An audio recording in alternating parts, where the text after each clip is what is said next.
राधा राधा से प्रभु भक्तों को मित्रों, आज की इस वीडियो में हम जानने वाले हैं 2024 के जून महीने की दूसरी एकादशी अर्थात जो 17 तारीख को होने जा रही है।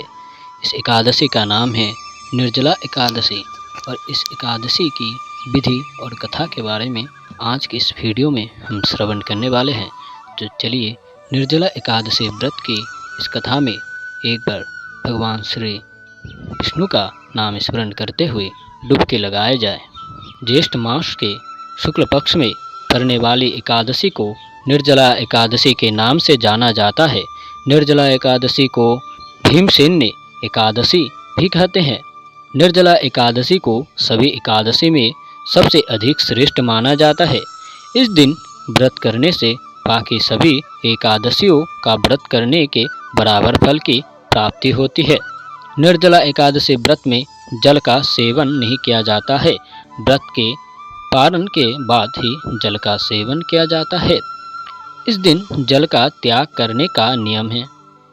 इस पावन दिन व्रत रखने से सभी तरह के पापों से मुक्ति मिल जाती है और मनोकामना पूरी हो जाती है। अब इस विधि को भी समझ लेते हैं। सुबह जल्दी उठकर स्नान आदि से निर्वृत्त हो जाए। इसके बाद घर के मंदिर में दीप प्रज्वलित करें। भगवान विष्णु का गंगा जल से अभिषेक करें। पुष्प और तुलसी दल अर्पित करें। इसके बाद कथा जाप और आरती करें। भगवान को भोग लगाए। भगवान विष्णु के भोग में तुलसी को जरूर शामिल करें। इस दिन भगवान का अधिक से अधिक ध्यान करें।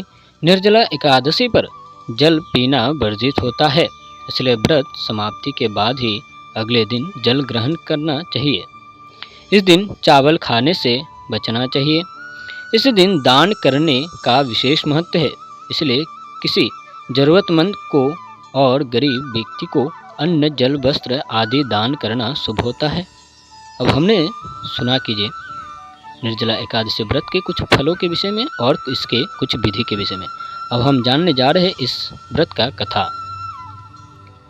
भीमसेन व्यास जी से कहने लगे कि हे पितामह, भ्राता युधिष्ठिर, माता कुंती, द्रौपदी, अर्जुन, नकुल और सहदेव आदि सब एकादशी का व्रत करने को कहते हैं, परंतु महाराज मैं उनमें से कहता हूँ कि भाई मैं भगवान की शक्ति पूजा आदि तो कर सकता हूँ, दान भी दे सकता हूँ, परंतु भोजन के बिना नहीं रह सकता।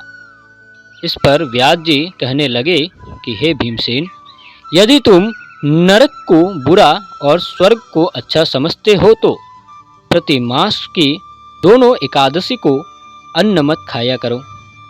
भीम कहने लगे कि हे पितामह, मैं तो पहले ही कह चुका हूँ कि मैं भूखा सहन नहीं कर सकता। यदि वर्ष भर में कोई एक ही व्रत हो तो वह मैं रख सकता हूँ, क्योंकि मेरी पेट में वृक्क नाम वाली अग्नि है, सो मैं भोजन के बिना नहीं रह सकता। भोजन करने से वह शांत रखती है, इसलिए पूरा उपवास तो क्या, एक समय भी बिना भोजन के रहना कठिन है। अतः आप मुझे कोई ऐसा व्रत बताइए जो वर्ष में केवल एक बार ही करना पड़े और मुझे स्वर्ग की प्राप्ति हो जाए। श्री व्यास जी कहने लगे कि हे पुत्र, बड़े बड़े ऋषियों ने बहुत शास्त्र आदि बनाए हैं, जिनसे बिना धन के थोड़े परिश्रम से ही स्वर्ग की प्राप्ति हो सकती है। इस प्रकार शास्त्रों में दोनों पक्षों की एकादशी का व्रत मुक्ति के लिए रखा जाता है। व्यास जी के वचन सुनकर भीमसेन नरक में जाने के नाम से भयभीत हो गए और काँप कर कहने लगे कि अब क्या करो, मास में 2 व्रत तो मैं कर नहीं सकता, हाँ वर्ष में एक व्रत करने का प्रयत्न अवश्य कर सकता हूँ। अतः वर्ष में एक दिन व्रत करने से यदि मेरी मुक्ति हो जाए तो ऐसा कोई व्रत बताइए। यह सुनकर व्यास जी कहने लगे कि वृषभ और मिथुन की संक्रांति के बीच ज्येष्ठ मास के शुक्ल पक्ष की जो एकादशी आती है उसका नाम निर्जला है। तुम उस एकादशी का व्रत करो। इस एकादशी के व्रत में स्नान और आचमन के सिवा जल वर्जित है। आचमन में 6 मासे से अधिक जल नहीं होना चाहिए, अन्यथा वह मद्यपान के सदृश हो जाता है। इस दिन भोजन नहीं करना चाहिए, क्योंकि भोजन करने से व्रत नष्ट हो जाता है।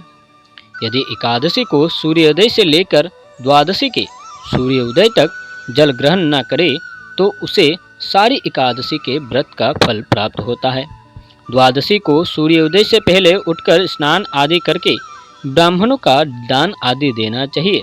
के पश्चात भूखे को सत्प्रात ब्राह्मण को भोजन कराकर फिर आप भोजन कर लेना चाहिए। इसका फल पूरे एक वर्ष की संपूर्ण एकादशी के बराबर होता है। व्यास जी कहने लगे कि हे भीमसेन, यह मुझको स्वयं भगवान ने बताया है। इस एकादशी का पुण्य समस्त तीर्थों और दानों से अधिक है। केवल एक दिन मनुष्य निर्जल रहने से पापों से मुक्त हो जाता है। जो मनुष्य निर्जला एकादशी का व्रत करते हैं, उनकी मृत्यु के समय यमदूत आकर नहीं, घेरवान के प्रसाद से पुष्पक विमान में बिठाकर स्वर्ग को ले जाते हैं।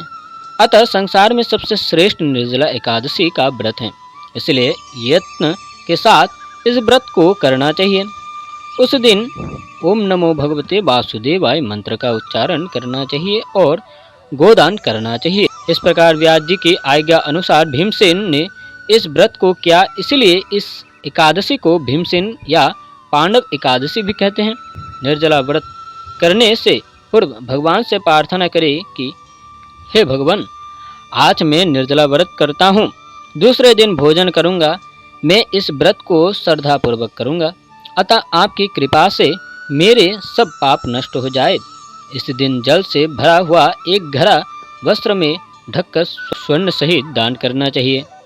जो मनुष्य इस व्रत को करते हैं, उनको करोड़ों फल सोने दान का फल मिलता है, और जो इस दिन यज्ञादि करते हैं, उनका फल तो वर्णन नहीं किया जा सकता।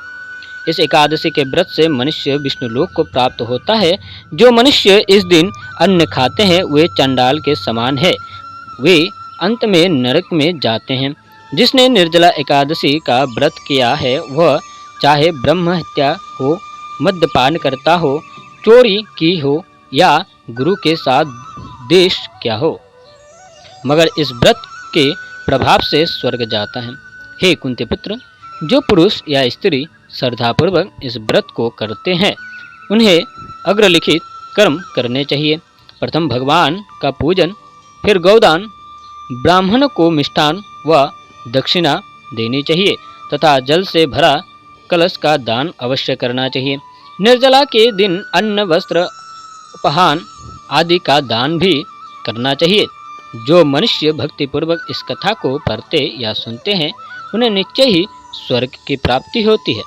ऐसा कहकर श्री व्यास जी ने भीमसेन को पूरी निर्जला एकादशी का व्रत का श्रवण करवाया और उनके महत्व के बारे में भी बताया।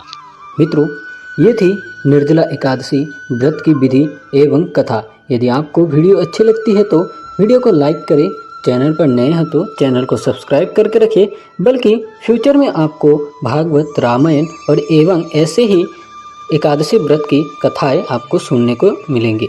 तो फिर मिलते हैं किसी नए एक वीडियो के साथ। तब तक के लिए राधे श्याम। और आप सभी लोग घर में एकादशी व्रत का पालन जरूर करें निष्ठापूर्वक, और कथा का श्रवण जरूर करें। राधे राधे।